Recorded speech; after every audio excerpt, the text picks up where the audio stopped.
Tiffany here with Years of Years, and Brad hanging out today. It's this day in Disney for October 27th, and we are headed to 1954, the really exciting premiere, Walt's very first TV series, Walt Disney's Disneyland. Wow. Yes, named after his yet to be completed park, premieres on ABC. Amazing. The episode is called The Disneyland Story. Fantastic. So I don't know how many of you guys have seen this. You can totally go watch it online. And I encourage you to see it. It's really neat and inspiring. Actually, around 30.8 million people sat down and watched it when it aired. Wow, but just think about the difference in population level. Well, true. That was a lot of the populace. Yeah, but that'd be pretty exciting if you premiered a show and 30 million. That'd be fun. Yeah. But tuned into what will be a TV tradition for over 40 years. So that's pretty cool. Yeah. I mean, TV. Yeah. It's why the parks were successful. It's Yeah. why movies were successful. Yeah. I mean, TV was the marketing arm of Walt Disney. He learned and Right. knew how to capture that like Right. nobody else. And I think some people might have been like, what are you doing? Why are you like premiering everything, talking about everything you're doing for this big venture? What if it flops, you know? But that's not how he was. He believed in what he was doing and he did it. And I think those same traditions are holding true today. Like, I mean, it's hard to accept the restructuring recently with the extreme focus on Disney Plus, but thank goodness that they decided to make all the moves that they did with Disney Plus over the last 4 years. Yeah. So they can be strong right now. Well, true. And, you know, it has been quite a blessing, you know, with everything going on to have Disney Plus and some amazing things to watch. I love all the classics. Think of the movies we still wouldn't have seen. Mulan, True, we would not true. have seen yet. Yeah. Soul, we'd be wondering about. We know it's Right. coming Christmas. Right. It's great. Right. So, but back to the Disneyland show and this first episode. First, you kind of got like a little tour of Walt Disney Studios, then introduced to Walt's newest venture, the theme park called Disneyland. And there's this big, huge mural on the wall that's just amazing of what the plans are. The episode was directed by Robert Florey and is everyone's first exposure to Disney's plans for a park in Anaheim. So they actually featured a song by Fess Parker sang it, but it was the Ballad of Davy Crockett. Of course. So of course, like, we've known it our whole life, but back then this was totally new. And so in 1955, the beginning of that year, 1 million copies of that song sold in the first months. So that just tells you another example of how successful doing this was. 38, or 1 in 38 bought the album. The 38 million that watched. 30 million. Okay. Yeah, sorry, I said 0.8. Okay. I'm sorry.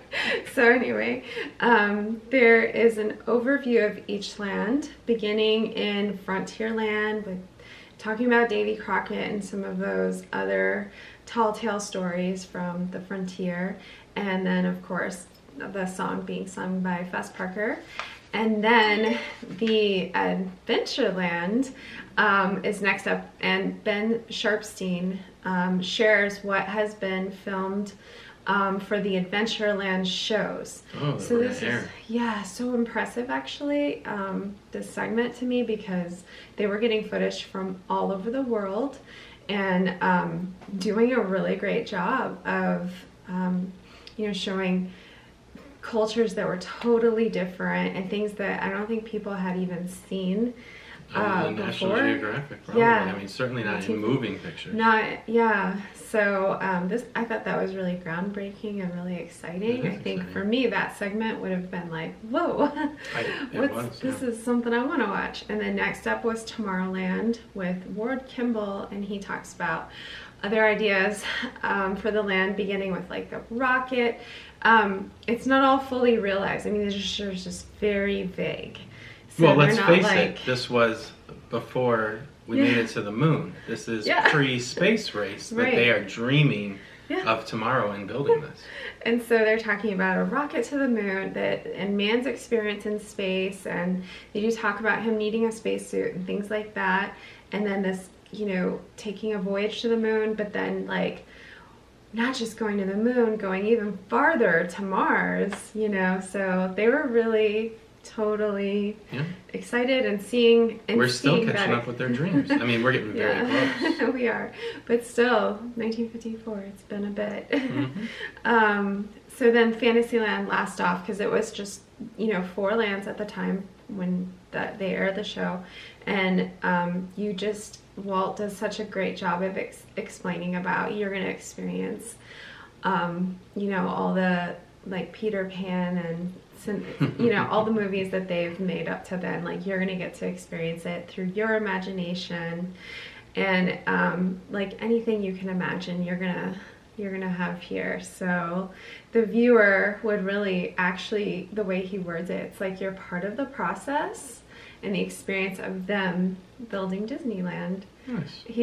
It's so friendly and so welcoming. I really love the way that he expresses it. And it makes sense with the ownership that he felt with those who entered. Yeah. He shared. It was for others. He shared it. So he shared the process. Beautiful. Yeah, absolutely. So giving something amazing that he wanted to everyone. So the story of Mickey, like Mickey is at the end, and that's like the closing focus really is what it all started with. He's like, the story of Mickey is truly the real beginning of Disneyland. So that was really interesting. We got our Mickey shirts on because it's a true beginning. M-I-C-K-E-Y. Walt says in the episode, it all began with a mouse. Yeah. And I think that's just really cool to hear him say it. I know he said it and we all hear that, but it was just, I don't know, I just enjoyed hearing him when I was watching this say it again and thinking about, how it just worked. Mickey Mouse worked, and he tried so many things before, but that was the thing that everyone loved. And it needed to, for the soul of that man, I mean, it rescued him. I'm just so glad. I'm glad for him. So awesome. Go watch it if you haven't seen it.